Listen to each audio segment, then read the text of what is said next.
Bismillahirrahmanirrahim. Alhamdulillahi hamdan katsiran tayyiban mubarakan fihi kama yanbaghi li jalali wajhikal karim wa li azimi sultanik. Allahumma salli ala sayyidina Muhammadin abdika wa rasulika nabiyil ummi wa ala alihi wa sahbihi wa sallim. Nawaitu ta'alluma wa ta'lim wa tazakkura wa tazkir wa naf'a wal intifa' wal ifadah wal istifadah wal hasa ala tamasuki bi kitabillah wa sunnati rasulih wa du'a ilal huda wa dalalah alal khair ibtigha'a wajhillah wa mardatihi wa qurbihi wa sawabihi lillahi ta'ala. Allahumma raddina bi qada'ika wa sabirna ala bala'ika wa auzi'na syukra ni'ma'ika. Ya Allah, jadikan kami redha menerima takdirmu, jadikanlah kami sabar menerima ujianmu, dan bimbinglah kami untuk sentiasa syukur kepada nikmatmu. Terima kasih yang berusaha saudara pengacara majlis, yang hormat Datuk Indra Muhammad Syahar bin Abdullah, yang bahagia Encik Muhammad Firdaus bin Mansur, Timbalan Pengarah Wilayah Felda Wilayah Kuantan, yang hormat Datuk Sapariah binti Awangah, Pengurusi Gabungan Gerakan Persatuan Wanita Felda Wilayah Kuantan, yang saya hormati juga Saudara Azri Bahtiar bin Abdul Aziz, Pengurusi Majlis Belia Felda Malaysia Wilayah Felda Wilayah Kuantan, yang saya hormati juga Tuan Rumah Yang Hormat Datuk Muhammad Bakri bin Abdul Majid, Timbalan Pengurusi Kami Anak Felda, dan juga Pengurusi Masjid Sultan Ahmad Shah Felda Bukit Goh. Seterusnya pengurus-pengurus rancangan, kepimpinan-kepimpinan rancangan, tuan-tuan guru, para alim ulama, para habaib, muslimin muslimat, hadirin hadirat, tuan-tuan, puan-puan, puan-puan, puan-puan, puan-puan, puan-puan, puan-puan dan puan-puan. Mudah-mudahan dirahmati Allah sekalian. Pertama, syukur kehadrat ilahi, kita pada kesempatan pagi ini dapat bersama-sama dengan Timbalan Menteri Kewangan 1.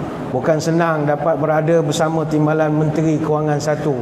Bukan senang, maksudnya beliau berada pada portfolio yang begitu mustahak sekali dalam tanah air kita.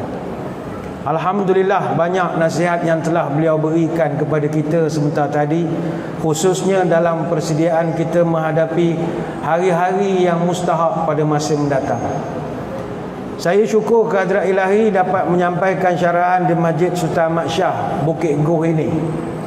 Kali terakhir saya ceramah di sini kira-kira 2374 hari yang lalu, iaitu hari Rabu 13 April tahun 2016. Maknanya pagi ni genap 6 tahun 6 bulan. Dan saya percaya tuan-tuan pun dah tak ingat apa yang saya ceramahkan ketika itu. 6 tahun, lama sangatlah. Awak tak beranak lagi, 6 tahun. Masa tu kita bercerita tentang pentingnya menjaga hubungan kejiranan. Ini dah disebutkan oleh Yang Hormat Datuk Indra sebentar tadi. Pagi ini saya diminta sempena sambutan Maulid Rasul menyampaikan tajuk seperti yang diminta oleh Felda Wilayah, iaitu tentang kejayaan dalam keberkatan. Hadirin hadirat sekalian, dalam dunia ni Nabi ada ratusan ribu. Nabi bukan seorang je, bukan Nabi kita je, ada ratusan ribu. Berapa ratus ribu tu, berapa jumlahnya? Abu Umamah radhiyallahu anhu cerita, pernah Abu Zar tanya pada Nabi, "Ya Rasul, kam wafa iddatul anbiya?" Berapa jumlah sebenar nabi-nabi ni ya Rasulullah? Nabi jawab, jumlah nabi-nabi mi'atu alaf wa arba'ah wa ishruna alfa. Jumlah nabi-nabi ada 124 ribu orang. Wa rusul min zalika 315 jamal ghafira. Dan daripada jumlah itu 315 di antaranya adalah para rasul, jaman ghafira. Jumlah mereka banyak sekali, kata Nabi. Hadis riwayat Imam Ahmad. Namun tuan-tuan, banyak hari antara hari takkan semulia hari Jumaat. Banyak nabi antara nabi takkan semulia Nabi Muhammad. Banyak redup perkara redup alamat hari nak hujan. Banyak hidup perkara hidup, cara hidup Nabi Muhammad sentiasa jadi teladan. Gemah takbir di subuh hari semayang awal jadi amalan. Rasul terakhir tak akan ada ganti, peribadinya lah yang kekal jadi ikutan. Tapi pagi ni kalau kita nak cerita semua akhlak Nabi memang banyak. Akhlak Nabi memang banyak. Jaring puput merata-rata, campak bilih ke dalam pukat. Keringlah laut menjadi tinta, takkan tertulis semua akhlak Nabi Muhammad. Nabi ni banyak akhlak mulia. Tawaduk, pemalu, sidik, amanah, tabligh, patonah, tabah, syukur, pemaaf, bertakwa, istiqamah, ikhlas, khusyuk, zuhud, lemah lembut, bijaksana, qanaah, berani dan macam-macam. Cuma pada pagi ni kita ingin perkecikkan atau nak kecikkan skop perbahasan kita. Salah satu daripada akhlak Nabi adalah suka bersedekah. Kata para ulama, dari ratusan sunnah Nabi, ada 7 sunnah yang Nabi tak pernah tinggal. Yang kalau kita umat yang sayang dia, kita kena buat 7 amalan ini. Pertama, tahajud. Nabi tak tinggal. Kalau Nabi terlepas semayang tahajud, Nabi qada. Artinya Nabi memang semayang tahajud. Yang kedua, Nabi tidak meninggalkan semayang jemaah di masjid. Khusus untuk laki-laki, perempuan tidak. Orang perempuan tempat terbaik semayang di rumah. Di masjid boleh, tapi dia akan mendatangkan banyak perkara-perkara lain lah. Anak-anak tak makan ke apa, jadi susah kadang. Anak musim terawih, suami buat 8, dia buat 20. Satu kerja nunggu atas motor, dia habis semayang. Kuat betul semayang isteri. Suami dia duduk merun dah. Jadi dia perempuan semayang afdal di rumah, laki di masjid. Yang ketiga, Nabi sentiasa berada dalam keadaan berwuduk, ada air semayang. Yang keempat, Nabi beristighfar setiap masa. Yang kelima, Nabi jaga semayang duha. Yang keenam, Nabi baca Quran setiap pagi ataupun setiap hari. Dan yang ketujuh, Nabi bersedekah tiap hari. Sebab itu bagi kita umat Nabi yang cintakan pada baginda, seboleh mungkin kalau tak dapat ikut 100%, tiru pun jadilah.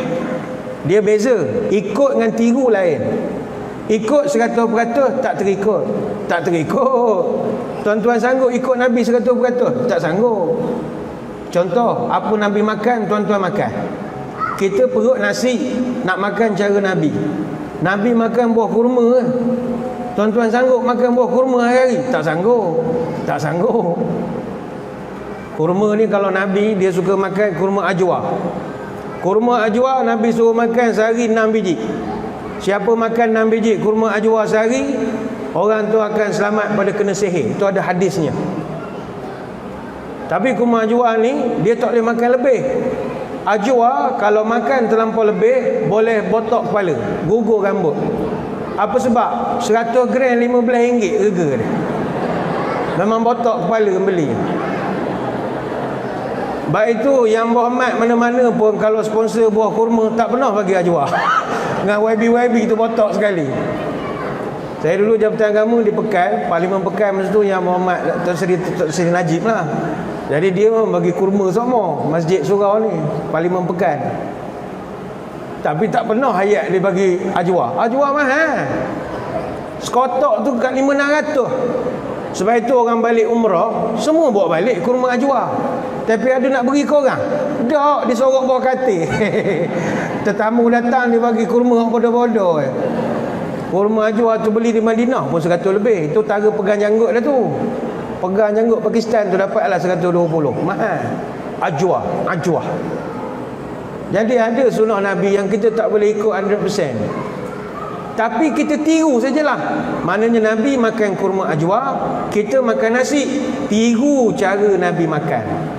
Nabi makan ajwa tangan kanan, kita makan tangan kanan. Nabi makan baca bismillah, kita baca bismillah. Meniru perbuatan. Sama juga pakaian. Nak pakai jubah semua macam Arab, tak mampu kita kerja. Kita ada pakaian kerja, ada uniform kerja. Orang pergi ke laut ada pakaian ke laut dia. Orang nak menyelam ada pakaian menyelam dia. Kita tak dapat 100% nak ikut serban jubah tiap-tiap hari. Tapi tak dapat ikut, tak apa, tiru. Tiru tak mana? Nabi tutup kepala, kita tutup kepala. Nabi tutup aurat, kita tutup aurat. Pakaian tak mustahak, yang penting jangan sombong. Pakai jubah serban tapi mulut tak ada insurans, tak guna juga. Biar pakai macam kita tapi tawaduk. Itu mustahak.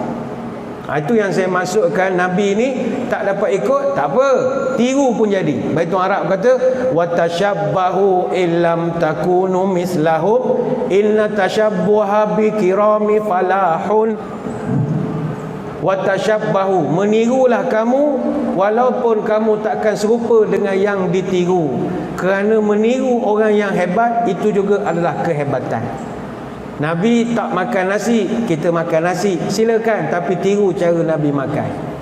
Jangan mentang-mentang dapat duit banyak makan western, tak nak nyuak tangan kanan. Kan orang kita mengada-ngada duit lebih sikit makan western, tak makan nasi. Western order chicken chop, oh tak mudah lah. Bila makan western, nyuak tangan kiri, ngada-ngada. Pisau tangan kanan, gerpu tangan kiri, terangkat-rangkat tangan motor ni, wah wah wah wah, tak nyuak tangan kiri. Apa masalah? Tak boleh ustaz, ni protokol.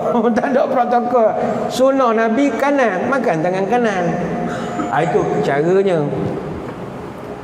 Dulu orang Bukit Go time tengah banyak duit, saya dengar cerita lah, western semua katanya. Wah tak mudah lah.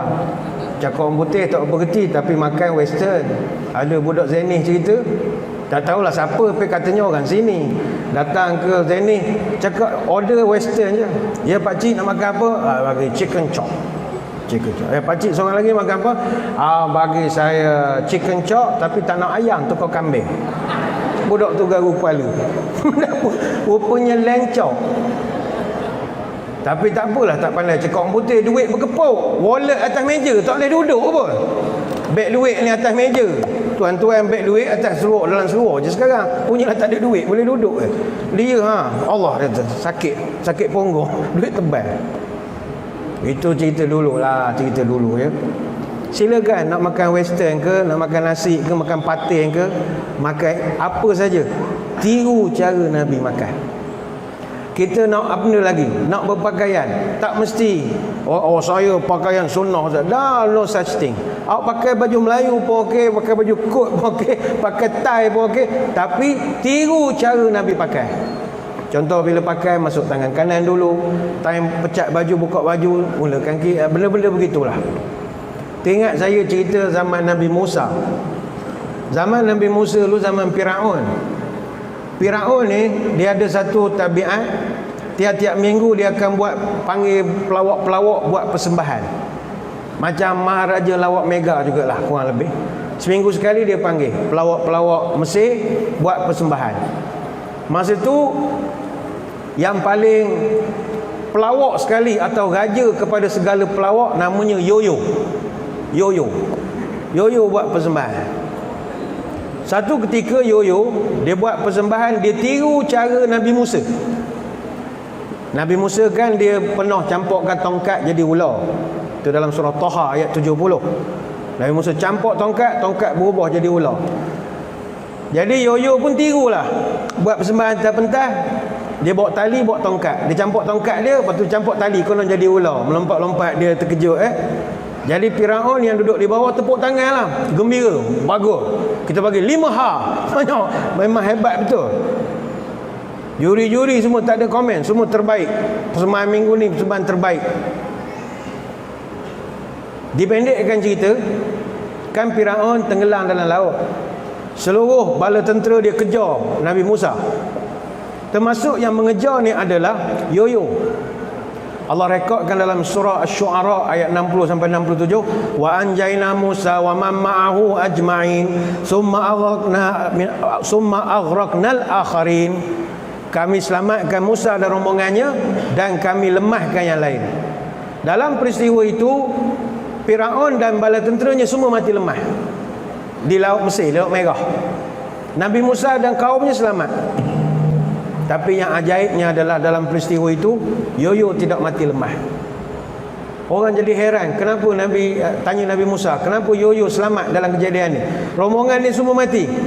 Jawab Nabi Musa, Allah bagi bantuan pada dia kali ini sebab pernah sekali dia tiru cara aku jalan, kata Nabi Musa. Hanya kerana Yoyo tiru cara Nabi Musa jalan, Allah muliakan hidup dia. Kita pagi ni kumpul dengar cerita Nabi, niat nak tiru Nabi, bukan kerana nak buat lawak, bukan kerana nak menganjing, tapi kerana cinta pada Nabi. Agak-agak apa Allah akan bantu kita. Moga keberkatan insya-Allah. Yoyo tu dia tiru sebab nak nganjing. Kita tiru Nabi makan sebab nak pahala. Kita tiru Nabi cara berjalan sebab nak dapat berkat. Sudah pastilah lebih besar pahalanya lagi. Pada kesempatan pagi ini, saya ingin mengajak hadirin hadirat sekalian, jomlah kita tiru salah satu pada sunnah Nabi, iaitu banyaklah membantu orang yang memerlukan. Kita saling tolong-menolong. Yalah, ada kekhawatiran juga apabila Timbalan Menteri Kewangan pun menyebut tentang ketidakpastian tahun-tahun yang mendatang ini dari sudut ekonomi. Maka sudah sampai masanya orang Islam menguatkan foundation dia, iaitu agama kita ini ditunjang oleh saling bantu-membantu. Kalau kita tolong-menolong, insya-Allah datanglah bala apa pun kita boleh hadapi. Sedekah ni tuan-tuan, amalan yang ajaib. Ajaib. Kenapa ajaib? Cuba tuan-tuan teka. Apakah amalan yang paling manusia nak buat kalau dia diberi peluang untuk hidup balik? Dia dah mati, malaikat datang, "Encik mayat, awak nak hidup balik tak?" "Nak." "Okey, aku bagi 5 minit." "Boleh?" "Boleh." Tuan-tuan agak mayat kalau hidup 5 minit, dia nak buat apa? Bersedekah. Allah rekodkan dalam surah Munafikun ayat 10, "Wa anfiqu mimma razaqnakum." Manusia, sedekahlah terhadap apa yang aku beri rezeki kepada engkau. "Min qabli ay ya'tiya ahadakumul maut." Sebelum kamu mati, bersedekahlah. Nanti fayaqul rabbi laula akhartani ila ajalin qarib fa asaddaqa wa aku minas solihin. Dan orang-orang yang dah mati merayu kepada Allah, "Wahai Tuhan, bagilah kami hidup semula, sekejap pun jadilah. Kamu nak buat apa?" Fa asaddaqa, kami nak bersedekah wahai Tuhan. Wa aku minas solihin, kami nak jadi orang baik. Surah Munafikun ayat 10. Satu-satunya amalan yang semua mayat nak buat kalau diberi hidup adalah sedekah. Tak ada mayat bila bangkit nak pergi Mekah buat haji, tak ada. Tak ada yang nak buat selain daripada sedekah. Kenapa? Kerana semasa dalam alam barzah kematian, mereka nampak sedekah ini manfaatnya terlampau besar. Dia menyesal kenapa dia tak sedekah. Kan dalam Quran ayat yang lain Allah Ta'ala sebut, padang mahsyar nanti gelap. Padang mahsyar ni tak ada cahaya. Tak ada cahaya, tak ada nur, tak ada apa-apa. Dalam kegelapan kita tak nampak apa-apa. Kita semua ni nampak sebab apa? Sebab kita tak buta? Bukan. Kita sekarang nampak sebab ada cahaya. Kita nampak ni sebab ada cahaya. Lepas tu kalau tuan-tuan duduk bilik gelap, tak nampak apa-apa. Buka lampu, nampak. Maka kita bukan nampak dengan mata, kita nampak dengan cahaya. Baik tu orang OKU cacat penglihatan, mereka itu hilang cahaya. Cahaya dah tak ada. Ini jadi tasawuf pula lah, panjang pula ceritanya. Jadi cahaya itu yang kita nak cari. Kita bukan mandang dengan mata, mandang dengan cahaya. Tanpa cahaya, semua ni tak dapat ditengok. Tak percaya datang pukul 3 pagi kan? Ni semua tak wujud. Kosong. Gelap saja. Maka di padang mahsyar semua gelap. Tak ada apa cahaya. Tetapi Allah Ta'ala sebut orang beriman semuanya dapat cahaya. Orang bukan Islam tak dapat. Termasuklah orang beriman ataupun orang Islam yang tak beramal soleh. Semua gelap. Mereka jalan meraba-raba. Jalan langgar sana, jalan langgar sini. Tapi orang beriman dia ada cahaya. Cuma kata ulama, cahaya orang beriman berbeza-beza ikut amalan sedekah masing-masing. Orang yang sedekah banyak, contohnya wakaf Perda, dia sedekah banyak, dia wakafkan banyak. Ada rezeki dia sedekah lah untuk buatlah apa-apa pembangunan orang-orang susah. Mungkin esok cahayanya macam spotlight stadium Darul Makmur. Boom, besar gitu, macam kereta punya spotlight. Boom, dia boleh menyuluh jalan ke depan. Ada orang mungkin dia tidak sedekah banyak, mungkin sedekah RM10 saja. Dapatlah torchlight, dapat juga torchlight. Kadang mampu bateri ketuk-ketuk ada semula gitu jelah. Ada orang lampunya besar lighter je. Kejap nyala, kejap terpadam. Kejap nyala, kejap terpadam. Orang lalu padam. Petik balik keluar. Boleh nyuluh, kita tak selesa. Mungkin dia ni kedekut sikit. Orang kempen wakaf dia tak percaya pun. Contoh, ni contoh saja. Jadi dapat lampu besar ini. Penyesalan ini yang menjadikan orang-orang yang dah mati Mereka kata, ngapalah aku tak sedekah. Bodohnya aku ketika itu. Jadi inilah amalan yang sangat ajaib, bersedekah.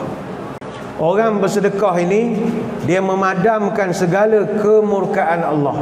Apa saja yang Allah murka, bagus. Bagi saya, tajuk kita pada pagi ini berkenaan tentang keberkatan ini, kejayaan dalam keberkatan ini, tajuk yang bagus. Jarang Maulidur Rasul kita mengajak muslimin muslimat untuk berinfak, jarang. Sebab kita cerita tentang wakaf, sedekah, ini pelaburan kita masa depan. Alam yang satu lagi. Maaf, yang ada depan saya ni semua calon-calon semua ni. Calon apa? Calon pilihan raya? Belum tentu. Awak WhatsApp tu salah percaya, pedoah belaka tu. So apa pedoah belaka tu, salah percaya. Dia propaganda. Calon top 4 lambat lagi. Calon menteri besar mimpi. Calon jenazah pasti. Ini semua calon semua ni. Calon-calon jenazah. Yang depan, yang sini lambat sikit lah. Yang ni lambat. Yang bawah ni cepat. Wahai calon-calon jenazah, apa persiapan untuk menjadi jenazah? Apa preparation kita untuk jadi nama kita tukar kepada Allah Yarham dan Allah Yarhamah? Dalam umur kita sekarang, berapa banyak WhatsApp kita terima kawan-kawan meninggal? Sama sekolah, sama sekampung, seorang-seorang meninggal. Sakit jantung ada, meninggal lepas makan ada, meninggal lepas joget ada, macam-macam pesen meninggal. Meninggal tukar kayu bersikai ada, macam-macam pesen. Hidup cuma tunggu giliran saja.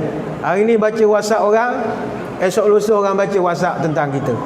Maka apa persiapan kita? Baik itu Nabi sebut, sahabat tanya, ya Rasul, ayu mu'minina akyas, siapakah orang beriman paling cerdik sekali? Kata Nabi, orang beriman paling cerdik, aksaruhum lil mauti zikron, orang yang paling banyak ingat mati. Sahabat tanya, ada tak lebih cerdik pada tu? Ada. Wa ahsanuhum lima ba'dahu isti'dadan ulaikal akyas. Ingat mati itu cerdik dah, tapi kalau buat persiapan untuk mati, itu lebih cerdik, kata Nabi. Hadis riwayat Ibnu Majah. Apa sebab persiapan mustahak? Kalau sekadar ingat, semua orang ingat. Tuan-tuan nak datang ke masjid, melintas jalan, pandang kiri kanan, sebab ingat mati. Kalau melintas-melintas langgar dia mak rempit, meninggal kita. Jadi kita ingat mati. Saya dulu ada orang tanya hukum, Ustaz, apa hukum dengar radio? Wah, luas soalan ni, apa payahlah jawab, tengok radio lah. Saya suka klasik nasional, Ustaz. Klasik nasional. Dia kata, saya kalau dengar klasik nasional, Ustaz, selalu ingat kematian. Kata, abang jarang dengar. Biasa orang dengar radio IKIM, dengar ingat mati. Abang dengar klasik nasional ingat mati. Saya ingat mati. Ngapa pula? Yalah, bila pasang radio keluar lagu Ar-Azmi contoh, meninggal dah Ar-Azmi, mana teringat keluar lagu Ahmad Jaih, meninggal dah Ahmad Jaih. Keluar lagu SM Salim, sungguh jauh di kau pergi, meninggal dah Ahmad Jaih. Dengar lagu siapa-siapa lah meninggal. Kadang ada lagu tertentu, bila dengar ingat arwah ayah, ingat mati juga. Jadi ustaz dia kata, bos saya dengar radio, saya ingat mati. Kata, bang, awak tu bukan ingat kematian awak, awak ingat kematian orang, tak cik. Orang ingat mati ni, ingat ni nak mati ni. Bukan kaji ke Ahmad Jaih yang dah mati, bukan kaji ke Piramli yang dah mati, tak. Awak tu nak mati. Ingat mati tu biasa, tapi yang luar biasa adalah orang buat persiapan sebelum mati. Hadirin hadirat, berapa orang kalangan kita yang dah buat persiapan nak mati? Tak ada. Kalau boleh nak hidup beratus tahun, tak ramai orang buat persiapan nak mati. Dia kata ulama, muda-muda ni tak mati ya? Mati juga, mati belaka. Baru lahir boleh mati, setakat umur awak lagi lah kejaknya. Mati semua.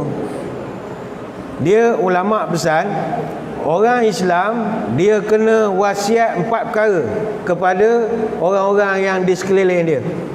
Ini kita kena buat start pada hari ni. Pertama, wasiatkan kepada keluarga pasal kematian kita. Wasiatkan kepada isteri, anak-anak. Abang kalau meninggal, jangan menangis selok. Kena wasiat. Jangan menangis meraung.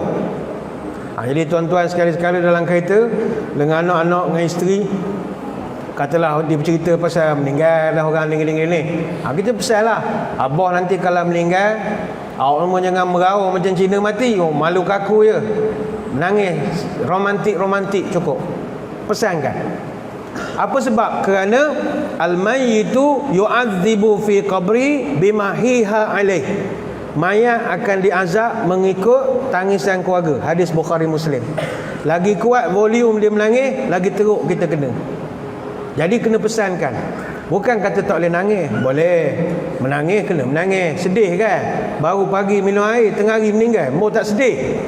Baru pagi Maulud Rasul, malah akan mati. Sedih. Nangislah. Tapi jangan itu yang berdosa. Pesankan pada isteri. Sebab kita kan mati mengejut kita sekarang. Zaman kuat mengeteh ni mati mengejut je ramai. Dia kalau penganut agama lain, makin kuat menangis makin bagus. Saya orang Maran, saya di Maran. Kami dulu sekolah agama Maran. Sekolah agama Maran ni buah bukit, SMUM, Sekolah Menengah Agama Maran. Selekoh maut untuk manusia ke bawah tu. Kona libat. Sekolah dulu orang bila meninggal panggil budak sekolah Arab semayang. Dulu lah, saya tak tahu sekarang. Dulu kalau panggil budak sekolah, budak asrama, pergi semayang jenazah, habis semayang dapat RM2. Suka. Jadi biasa di dalam seminggu mesti ada 2-3 kematian lah. Dapat RM6 seminggu. Itu sudah bagus, tak payah gila kan. RM6 seminggu. Suka. Tapi zaman tu tak ada orang nasihat pasal kewangan. Pergi main game je lah, tak ada kerja. Pergi main game je. Pergi pekan sehari, itu je lah. Tiba-tiba ada kawan saya di Bandar Maran, dia meniaga kedai runcit Cina. Dia pun kata, Tok Ki aku meninggal. Kenal lah, Tok Ki dia selalu duduk di kaunter. Tok Ki dia jaga teh Milo. Dulu kaunter kedai runcit tak ada key-in ni. Dia pakai teh Milo, dia tarik turun. Melambuk duit dalam tu. Dia lepas naik balik. Tok Ki dia pegang meninggal lah. Kata kau datang rumah aku, kau menangis je, nanti dapat upah. Saya tanya, ada baca niat apa-apa ke? Macam nawaitu sama rodin ke apa? Tak ada. Dia kata, orang menangis. Awak sampai nangis. Okey lah. Dia suruh pakai baju guni. Saya pun pakailah baju guni, tutup dengan kepala sekali. Menangis sekarang. Okey. Menangis. 3-4 orang menangis. Menangis selok ni. Mati lah. Sudah mati. Habis buat persembahan menangis, saya dapat RM5. Wah, saya kata ni sudah bagus. Semayang jenazah dah lah RM2. Ambil air semayang lagi. Leceh betul ya. Semayang Cina, bukan semayang, nangis ke Tok Ki dia dapat RM5. Saya pun tukarlah carrier. Jadi tukar nangis Cina mati. Sampai di tempat juga buat kerjaan gitu. Halal agak tak tahulah, tak kaji. Nama lulu. Tak semayang pun nangis Saya tanya kawan saya, apa pasal Cina mati you mesti menangis kuat-kuat? Dia kata, bila kita punya family nangis kuat, nanti Tuhan bagi Tok Ki kita masuk surga cepat. Dia kata apa saya pula? Bising bangor. Dia kata memekak betul lah keluarga engkau ni. Masuk juga lah. Lagi tak bagi ni kan dia memekak ramai-ramai. Jadi bagi masuk. Mula sabar juga. Tapi ajaran kita tak boleh lah. Tuan-tuan jangan wasiat kau nangis kuat-kuat aku masuk surga lah. Tak ada. Kau lambat masuk surga ada. Jadi kita kena pesan pada anak-anak, abah meninggal, kau jangan menangis kuat sangat. Beres abah. Pertama kena wasiat tu. Yang kedua kena wasiat, abah meninggal semayang jangan kurang 40 orang. Itu kena pesan. Budak-budak ni kalau tak pesan, dia buat bodoh, dia semayang 3 orang je esok, kita esok. Tak boleh. Bawa ke masjid misalnya, waktu ni orang kerja, tak ada orang, kita semayang je lah berdua. Jangan, tunggulah sekejap. telefon tok 4, telefon berfungsi mana-mana, insya-Allah adalah bawa ambil budak tahfiz ke apa, jangan kurang 40 orang. Apa sebab? Kerana Nabi pesan, ma min rajulin muslimin yamutu fayaqulu ala janazati 40 rajulan la yusyrikuna billahi syai'a illa syafa'ahumullahu fih. Mana-mana orang Islam yang mati, jenazahnya disemayangkan oleh 40 orang, dapat syafaatlah mayat itu. Hadis riwayat Muslim. Jadi jangan kurang. Kalau lebih banyak lagi bagus. Lagi bagus. Sebab ada hadis sebut 100 orang dapat syafaat. Maknanya minimum 40, jangan kurang. Jangan kurang. Sebab itu kita yang terbaik meninggal, biarlah meninggal di Mekah. Di Mekah ni yang semayangkan kita ribuan orang. Ribuan orang. Makin ramai orang semayangkan kita, makin banyak syafaat. Jadi pesan pada anak-anak kita ni, khususnya yang akan uruskan jenazah kita, abah kalau mati, kau cari orang semayang jangan kurang 40. Cari. Itu kena wasiat. Kalau tak, esok dia tak tahu. Yang ketiga kita kena wasiatkan adalah kubur, nak kubur mana. Kena wasiat. Kalau tak, esok orang pening nak tanam di mana. Dia ada setengah orang ni, dia macam dalam hati dia tu masih di kampung. Walaupun dia dah duduk di Bukit Goh ni dah berpuluh tahun dah, tapi dia masih lagi dalam hati dengan keluarganya di Kedah misalnya. Tak ada masalah. Kita di Kedah ada kubur mak kita, ayah kita, adik-beradik kita. Jadi ada setengah orang dia nak kubur di kampung dia juga. Saya tak tahu kenapa dia nak sekali. Agak dia bayar alang kubur ni boleh mengetih agak duduk borok. Warna gaya duduk Bukit Goh sedap ke? Dia ingat boleh borok agak. Tak apalah dia nak duduk dekat-dekat. Tapi kalau kubur dah lama ni, sayuk dah duduk jauh. Mak sana, ayah sini.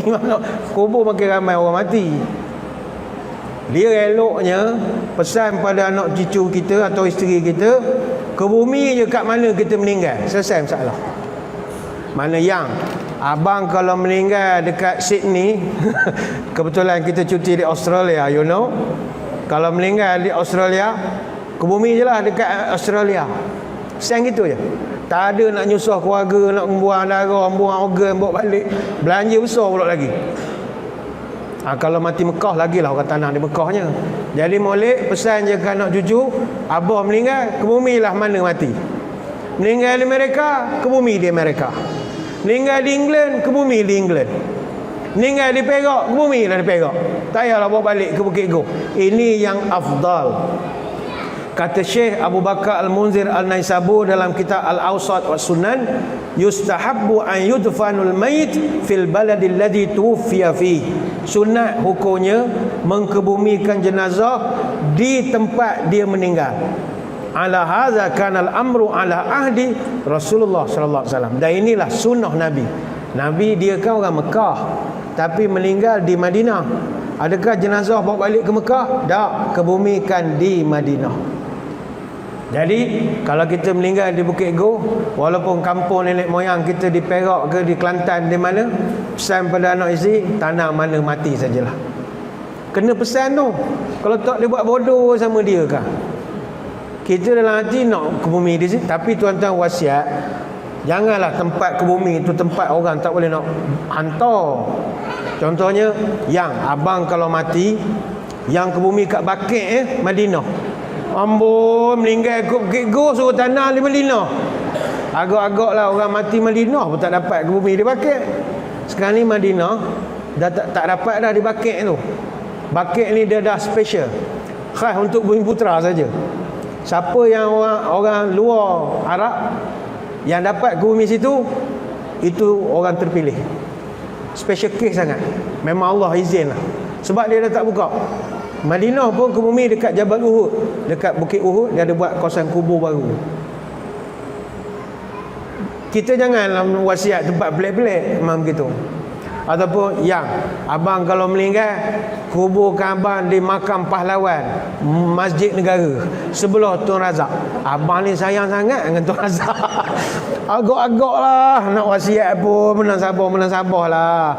Tempat yang tak nyusah ke orang.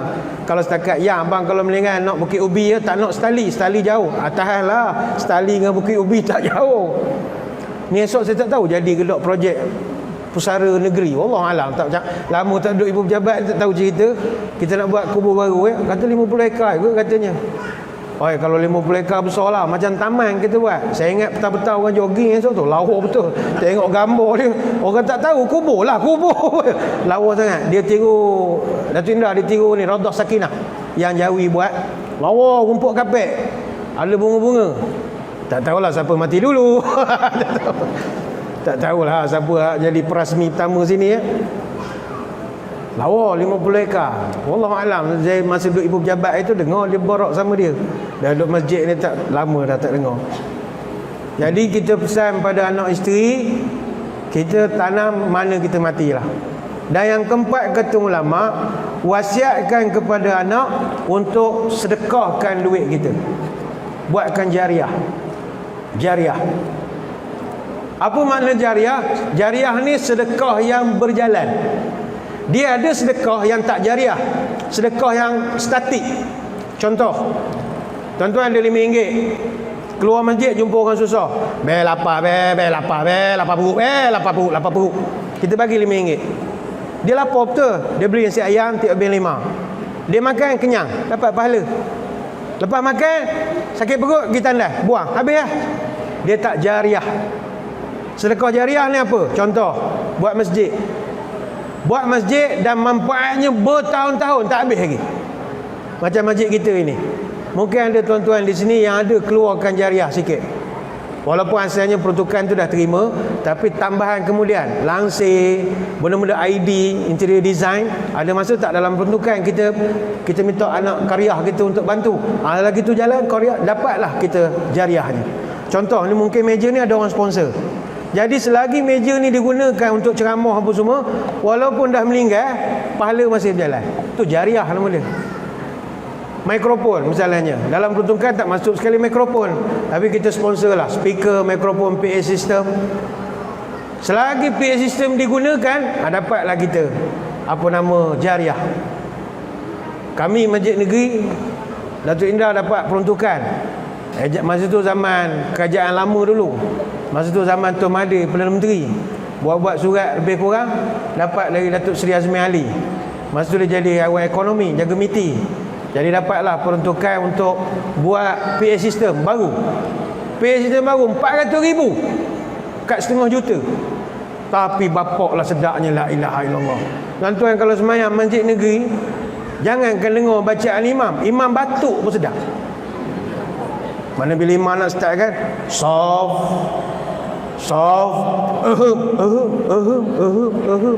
batuk pun sedap. 400,000 punya barang. Macam masjid kita ni nak buat tahun depan boleh buat untuk peruntukan ada, tapi PA system memang kena ratus ribu. Masjid Shah Alam 1.2 juta. Baru suara tu dengar macam malaikat maut. Allah gitu. Oh insah. Semayang tu insah dah. Sedap dia ada base dia semua. Kami tak mampu lah 1.2 tak lepas. Dapatlah 400,000. Tu pun tak cakap nak syukur dah. Alhamdulillah. Pergilah sekali Masjid Negeri dengar. Bacaan memang sedap. Dia imam kita orang ada 6 orang. Ada 3 imam sedap, ada 3 imam sedap saya sikit je daripada dia orang lah. 3 ni tak apa sedap sangat berlagu. 3 orang tu dia memang qari Quran. Yang geng-geng qari ni, jangan kat semayang sebut Allah Akbar sedap lah. Dia sebut Allah tu sengau dia pun sedap dah. Macam mana dia boleh dapat sengau dia tu mahal dah. Yang 3 lebih kurang saya je lah bunyinya. Tapi bila kita orang beli alat tu, dia ada auto tune. Auto tune ni macam artis biasa buat, suara sumbangnya tapi dalam album sedap. Dia automatik, dia tutup mana hak tak sedap. Akan ada jutawan kosmetik seorang suara tak sedap pun, tapi dia buat album orang dengar juga sebab auto tune. Tak bolehlah sebut ada kamera kan kena zaman. Yang penting dia auto tune tu mustahak. Jadi bila kita nak masuk suara, dia adjust lah. Test, dia simpan suara kita, rekodkan nombor 4. Jadi bila kita bertugas, tekan nombor 4, puk, terus suara jadi sedap. Tapi PA system ni, dia tak boleh beli barang letak, dia kena ada engineer. Macam ni kita orang masjid kena surrender lah. Yang berhormat menteri, Timbalan Menteri boleh sponsor, tak ada masalah. Masalah pakar tak ada. Itu yang banyak tempat ada alat tapi tak guna pun. Orang ni datang putar, orang ni pulas, Lala penuh begitu je. Bila tukar nombor 10, bila 2, kuat sangat pula lah 6. Ni kalau 4. Benda tu auto ada, dia pulas, dia buat macam karaoke, tak boleh. Dia kena ada sound engineer. Sound engineer kena ada, jurutera bunyi. Macam saya di masjid negeri, saya ada sound engineer. Tapi sound engineer tu dia orang JAV, juru audio visual. Sound engineer sebenar saya. Bukan saya pandai engineer sound, tak. Kerja saya sound engineer. Engineer tak kerti bahasa, saya sound. Engkau bila nak siap, orang komplain, kan bunyi, saya akan sound lah engineer tu. Itu panggil sound engineer. Asal hamil lagi kan. Nampak sangat dia minta yang berhormat kita esok supaya sponsor. Dia saja pulas je tu. Datuk Pengurusi minta anak buah sengaja pulas je tu, supaya dapat 400,000. Ni contoh saja. Ni yang saya cerita wakaf tadi. Membantu benda bersifat jariah. Orang sekarang ni selalu ingat asal wakaf bagi Quran ke masjid. Dah, ini zaman Tori je bagi Quran. Orang zaman sekarang benda manfaat. Contoh tandas awam, itu juga wakaf, menyenangkan orang. Banyaklah benda-benda wakaf itu. Alhamdulillah sekarang kita di Felda sudah ada wakaf Felda, dan dijangka wakaf Felda ini boleh mengurus aset kita yang telah pun menilai 500 juta. InsyaAllah menjelang tahun 2030, wakaf ini akan boleh mengurus segala aset-aset ini, dan dengan aset ini kita boleh membantu golongan yang memerlukan. Dan saya dipahamkan wakaf Felda dia akan laburkan semula sebahagian daripada keuntungan pelaburan awal yang disumbangkan oleh Felda sendiri dan juga agensi-agensi dia macam FGV Holding, Koperasi Pemodalan Felda, MSM Holding, dan ada beberapa agensi yang lain. Jadi 30% daripada keuntungan yang diperoleh oleh wakaf Felda ini akan diperuntukkan untuk kebajikan. 5% lagi akan disalur pada Majlis Agama Islam negeri-negeri, dan selebihnya dia labur semula. Jadi tuan-tuan kalau masuk skim wakaf ini, duit tuan-tuan manfaatnya banyak. Bukan sekadar tolong masjid, tolong golongan yang memerlukan. Dan sebagai permulaan, Felda akan salurkan dana bernilai 10 juta dalam wakaf Felda untuk nak memulakan wakaf ini. Tuan-tuan kena bantulah. Ada kaunter di depan, jangan lupa tanya apa yang perlu, sumbanglah. Wallahualam, mungkin serendah RM5, RM10 kita boleh masuk.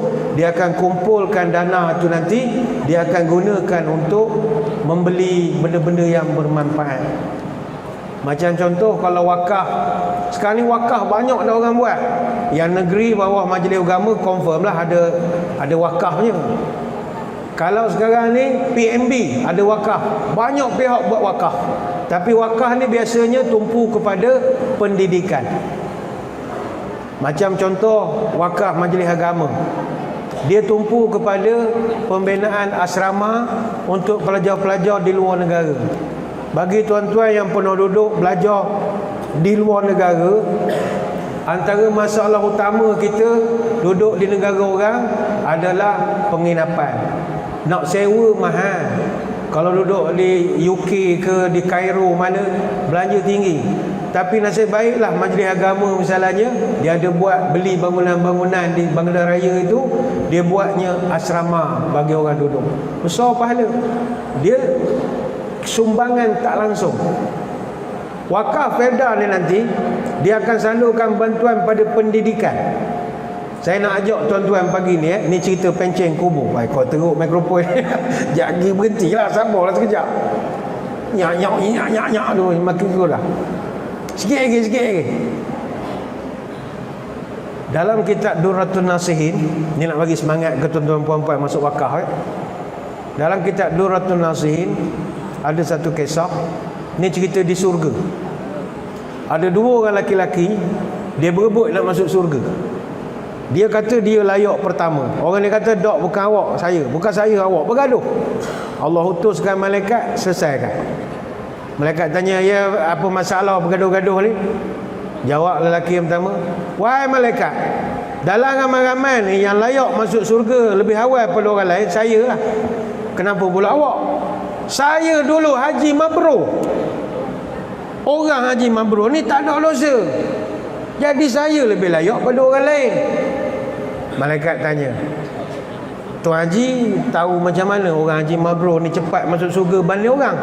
Oh begini tuan, dulu saya masa nak pergi haji, pergi kursus haji, tabung haji buat 17 siri, saya tak ponteng pun. Jadi penceramah tu pesan, buat haji elok-elok, dapatkan dana daripada sumber halal, belajar ilmu, taharah, fiqh macam-macam. Kemudian ketika kamu buat ibadat itu, jangan sombong, jangan ngata ke orang, jangan buat ona, jaga dalam ihram, dan yang paling mustahak, jangan ngata tabung haji. Itu paling mustahak. Syarat dah dapat mabrur, tidak mengata dan mengumpat tabung haji. Terutama bila bas tabung haji datang lambat semasa di Muzdalifah. Itu dalam silibus dia lah. Jadi kata Pak Haji ni, saya tuan, saya ikut semua. Dan Alhamdulillah saya dapat haji mabrur. Hari ni saya nak claim. Malaikat kata ginilah Pak Haji, Pak Haji dapat mabrur sebab pergi dengar ceramah kursus haji kan? Boleh tak saya cadang, kita bagi penceramah tabung haji tu dulu masuk? Kenapa pula dia? Kerana dia lah Pak Cik jadi semangat. Kalau dia tak bagi semangat, Pak Cik buat haji bodoh sajalah. Haji nak motor begitu ya, janji haji sudah. Tapi kerana dia bagi semangat, Pak Cik jadi semangat, betul tak? Oh ya tak ya juga. Okeylah Encik Malaikat, saya setujulah. Ustaz tabung haji tu masuk dulu. Baru masuk. Tanya lelaki yang kedua, Mamat, bapa mu bergaduh orang tua? Mamat ni jawab, Encik Malaikat, saya dulu mati syahid fisabilillah. Patut orang mati syahid masuk dulu. Malaikat tanya, ente tahu di mana mati syahid masuk dulu? Dia pun ceritalah, saya dengar ceramah gila-gila. Malaikat kata, boleh tak kita bagi penceramah tu dulu masuk? Akhirnya sepakat, okeylah, kita bagi ustaz-ustaz dulu masuklah. Para alim ulama, asatizah, tok guru pondok apa semua masuk dulu, kerana mereka menyebabkan orang jadi baik. Tiba-tiba di kalangan orang-orang alim ni, mereka tak nak masuk dulu. Mereka kata, lah masuk dulu ustaz-ustaz sekalian. Jawab alim-alim ni, minta maaf Cik Malaikat, kami akui di tangan kami lah ramai orang jadi baik, ramai orang hak jahil jadi ilmu, orang jahat jadi nak beramal. Tapi kami kena akui, kami ni jadi alim sebab dulu ada yang membantu kami. Kami dulu susah tuan, duduk di kampung, mak ayah susah, tapi adalah satu wakaf bantu kami untuk menyambung pelajaran. Kami dapat pergi ke Mesir. Di Mesir pun tiket semua wakaf ni bagi. Wakaf Pelda nama ni, contoh sajalah. Wakaf Pelda bagi. Tiket kapal terbang cukup bagi. Duit belanja poket pun ada. Kami pergi ke Cairo belajar agama. 4 tahun kami tak payah cari sewa rumah dengan orang Arab. Kami duduk rumah yang dibeli bangunan oleh majlis agama, orang wakaf juga. Kami belajar tenang 4 tahun. Yuran orang bayar, duit poket ada. Habis 4 tahun kami mengaji, balik ke tanah air, kami mengajar masjid surau. Hasil daripada mengajarlah orang jadi baik. Jadi kami ini boleh jadi alim kerana ada orang-orang yang membantu. Maka apa kata malaikat? Mana dia dulu orang-orang yang dulu membantu anak-anak ni belajar? Silakan kamu masuk surga lebih cepat daripada orang lain. Tuan-tuan yang mengeluarkan belanja bantu orang, masuk surga lebih cepat daripada orang alim, masuk surga lebih cepat daripada haji mabrur, lebih cepat daripada orang mati syahid. Apa sebab? Kerana duit tuan-tuan puan-puan telah menyebabkan ramai orang jadi orang alim. Orang alim tu pula membentuk pula orang jadi orang haji mabrur, orang mati syahid dan macam-macam. Dia panggil multiplier effect. Contoh, kita bagi satu budak, budak main sini, nampak dia pakai baju Melayu sampai merah, walaupun nampak dia kecil lagi, kita jaga dia, beri dia duit. Siapa sini boleh nafikan kau anak-anak ni lah jadi mufti esok? Tak ada orang boleh sanggah. tak jadi mufti, pengarah Jabatan Agama, tak jadi yang ketua majlis agama. Mereka daripada kecil kita fund dia, bagi duit, dia berjaya jadi orang alim. Sepanjang dia buat kebaikan, kita dapat multiplier effect. Yang ini dia panggil wakaf. Wakaf ni berterusan. Beri makan, habis lah. Ni bukan tak bagi pergi makan, sudahlah. Kalau tak ada dah orang buat jamuan makan. Makan kena buat Maulidul Rasul, wajib makan. Ceramah sunat je. Makan wajib. Bab maulud dengan mulut dekat-dekat bunyi, tak boleh, tak ada. Tapi dia tak boleh lawan wakaf. Jadi marilah kita sama-sama pergi ke kaunter wakaf nanti tanya. Cik, apa yang saya boleh bantu? Apa yang saya boleh bantu? Serendah berapa? RM5, RM10, kita masuklah. Nanti bila dana dah cukup, tahun depan walau susah apa pun yang kita akan hadapi kewangan ekonomi, insya-Allah instrumen zakat, wakaf boleh support lagi, insya-Allah. Insya-Allah. Kalau kita bantu, kalau tak bantu habislah. Dia tuan-tuan puan-puan sekalian, baitulah Nabi sallallahu alaihi wasallam, dia pesan pada kita, jadikanlah amalan bersedekah, berwakaf, berzakat ini sebagai amalan terakhir sebelum mati. Kalau engkau buat, engkau masuk surga, kata Nabi. Wa man tasaddaqa bi sadaqatin khutima lahu biha dakhala jannah. Siapa yang sedekah adalah amalan dia paling lah, kemudian dia mati, maka ini orang masuk surga, kata Nabi. Hadis riwayat Ahmad. Contoh, tuan-tuan pergi kat wakaf, okey, saya setuju isi borang, saya komit lah untuk bayar potongan gaji ke apa, tak kira lah, saya bayar RM50 masuk. Kita pun turun pada jalan, meninggal, sakit jantung, meninggal. Amalan terakhir adalah berwakaf ataupun bersedekah. Tuan-tuan mati, masuk surga. Nak tidur pun sama. Sebelum tidur, aku ni kan kok meninggal pukul 2-3 pagi ni kan, saya betul makan lepas isyak tadi. Sudahlah, tak apalah. Pertama, kalau aku mati malam ni, malam Jumaat. Yang kedua, aku mati, sedekah dulu. Buka handphone, cari dalam Facebook mana masjid surau memerlukan dana, transfer saja, bank in, pup, RM10. RM10 kan, banyak kan, RM10 dulu, pup. Tapi hari-hari sedekah RM10 lah, RM10. Takdir kita sedekah, tidur, pup, meninggal, masuk surga. Ni bukan kita sebut, Nabi SAW sebut, siapa jadikan sedekah amalan terakhir, orang ni akan masuk surga. Baik itu, pernah satu ketika Junaid Al-Baghdadi rahimahullah, orang tanya kepada dia, wahai Junaid, macam mana ada orang, dia ni ilmu agama tak tinggi, amal ibadat tak banyak, tapi mati mulia, mati malam Jumaat, mati hari Jumaat, orang semayang jenazahnya ribuan orang. Apa rahsia? Jawab Junaid begini, arba'un turfa'al abdu ila a'la darajat wa in qilla ilmu wa amalu. 4 amalan kalau engkau buat, engkau akan mati mulia. Pertama, al-hilmu wat tawaddu' was sakha wa husnul khuluq. Nombor 1, lemah lembut, sopan santun. Sopan santun. Yang kedua, tawaddu', jangan sombong. Yang ketiga, sakha, suka sedekah. Dan yang keempat, husnul khuluq, berakhlak mulia. Hadirin hadirat sekalian, buat akhirnya, sebelum kita berpisah, ingin saya tinggalkan tuan-tuan dengan satu kisah yang pernah berlaku di zaman Nabi Sulaiman AS. Zaman Nabi Sulaiman dulu, dia minta supaya semua rakyat jelata bantu dana pembinaan negara.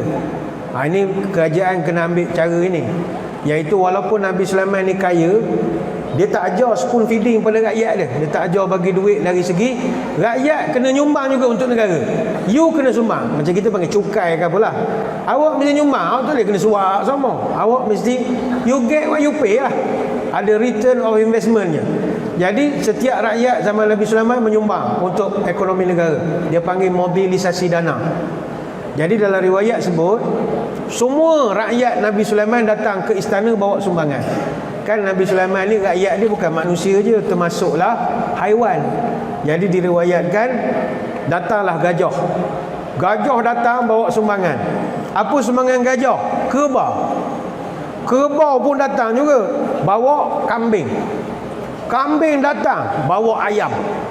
Ayam datang bawa belalang. Belalang datang bawa semut. Sumbangan dia. Mereka pun beratur depan Nabi Sulaiman.